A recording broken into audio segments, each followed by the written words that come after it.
ಒಮ್ಮೆ ಒಂದು ಸಿಂಹ ಬೆಳಗ್ಗೆ ಅರಣ್ಯದಲ್ಲಿನ ಒಂದು ತಣ್ಣನೆಯ ಸರೋವರದ ಬಳಿ ಹೋಗಿ ಸ್ನಾನ ಮಾಡುತ್ತಿತ್ತು.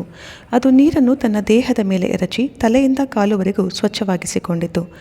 ಹೊಸ ಉತ್ಸಾಹದಿಂದ ಅದೇ ದಾರಿಯಲ್ಲಿ ನಡೆಯಲು ಶುರು ಮಾಡಿತು. ಅದು ದಾರಿಯಲ್ಲಿ ಸಾಗುತ್ತಿದ್ದಾಗ ಎದುರುಗಡೆ ಒಂದು ಕಾಡು ಹಂದಿ ಬರುತ್ತಿರುವುದನ್ನು ಕಂಡಿತು. ಆ ಹಂದಿಯ ತಲೆಯಿಂದ ಕಾಲುವರೆಗೂ ಕೆಸರಿನಲ್ಲಿ ಮುಳುಗಿತ್ತು. ಸಿಂಹವು ಅದನ್ನು ನೋಡಿ ಸ್ವಲ್ಪ ಬದಿಗೆ ಸರಿದು ಅದರ ದಾರಿಗೆ ಜಾಗ ನೀಡಿತು. ಕಾಡು ಹಂದಿಯು ಅಹಂಕಾರದಿಂದ ಅಲ್ಲಿಂದ ಹಾದು ಹೋಗಿ ತನ್ನ ಗೆಳೆಯರ ಬಳಿ ಹೋಗಿ ಹೆಮ್ಮೆಯಿಂದ ಹೇಳಿತು, ನನ್ನ ಶೌರ್ಯ ನೋಡಿ, ನನಗೆ ಒಂದು ದೊಡ್ಡ ಸಿಂಹ ಕೂಡ ಬದಿಗೆ ಸರಿಯಿತು. ನಾನು ಎಷ್ಟು ಶಕ್ತಿವಂತ.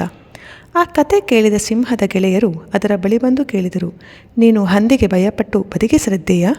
ಸಿಂಹ ನಗುತ್ತಾ ಹೇಳಿತು, ನಾನು ಭಯದಿಂದ ಅಲ್ಲ, ಶಾಂತಿಯಿಂದ ಬದಿಗೆ ಸರಿದೆ.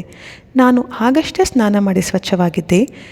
ಅದರ ಕೆಸರು ನನ್ನ ಮೇಲೆ ಬಾರದ ಹಾಗೆ ನೋಡಿಕೊಂಡೆ. ಅವರ ಮಟ್ಟಕ್ಕೆ ಇಳಿಯುವುದು ನನ್ನ ಘನತೆಯ ವಿಷಯವಲ್ಲ. ಈ ಘಟನೆಯಿಂದ ನಮಗೆ ಸ್ವಲ್ಪ ಸ್ಪಷ್ಟವಾಗುವುದು, ಪ್ರತಿಯೊಂದು ಜಗಳಕ್ಕೂ ಉತ್ತರ ನೀಡಬೇಕೆಂದೂ ಇಲ್ಲ. ಕೆಲವೊಮ್ಮೆ ಮೌನವೇ ಅತಿ ಬಲವಾದ ಪ್ರತಿಕ್ರಿಯೆ. ಎಲ್ಲರೊಂದಿಗೆ ವಾದ ಮಾಡಬೇಕೆಂದರೆ ಕೆಸರಿನಲ್ಲಿ ಕಲ್ಲು ಎಸೆಯದಂತೆ, ಎಸೆಯುವವನ ಮೇಲೆಯೇ ಸಿಡಿಯುತ್ತದೆ.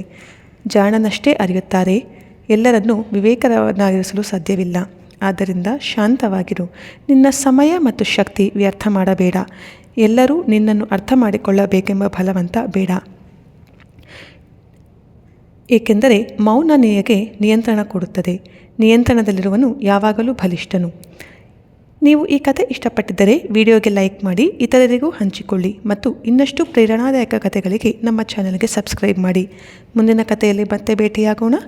ಜೀವನದಲ್ಲಿ ತಾಳ್ಮೆಯಿಂದಿರಲಿ, ಕೃತಜ್ಞತೆಯಿಂದಿರಿ. Thank you.